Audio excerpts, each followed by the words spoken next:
ধরে বাংলাদেশে যদি পাই, আমি তো বললাম বাংলাদেশে আসবে না, বাংলাদেশে আসবে না, জুতাটা সঙ্গে থাকবে, বলে দিচ্ছি স্পষ্ট।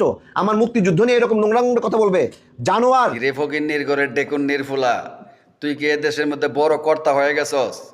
এদেশের মালিক হয়ে গেছস তুই? এদেশের প্রধানমন্ত্রী হয়ে গেছস নাকি বড় কোনো নেতা হয়ে গেছস?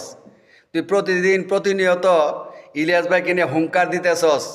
তোর মতো ফকিন্নির ঘরের ডেকুন নির্ফুলা ইলিয়াস ভাইকে নিয়ে কথা বলার আগে উজু করছস। এই ফকিন্নির ফুলা, তুই উজু করছস? তোর উজু আছে? এই ফকিন্নির ফুলা, তোর উজু আছে? তুই ইলিয়াস ভাই নিয়ে কথা বলস। ইলিয়াস ভাই যে সমস্ত কথা বলছে, যে যুক্তি দিছে, এই যুক্তি ফারলে খণ্ডন কর। ইলিয়াস ভাই যে রেফারেন্স দিছে, এই রেফারেন্সের যুক্তি তুই খণ্ডন কর। আরে রেন্ডির করে রেন্ডির বাচ্চা, তুই তো শেখ হাসিনার ফুটন্ত নতুন ফুটা বাচ্চা ছাও। 24-এর পরে এক ছাও ফয়দা হয়েছে বাংলাদেশের মধ্যে, আওয়ামী ছাও। তুই আওয়ামী ছাও 24-এর পরে বাংলাদেশের মধ্যে। দিল্লির দাসত্বের জিনজি তোর গলার মধ্যে ঝুলতাছে।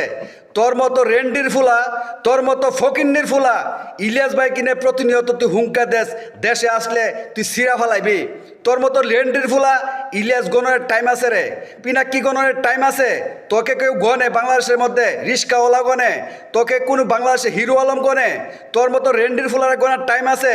তুই কাকে নিয়ে কথা বলছে রেন্ডির ফুলা?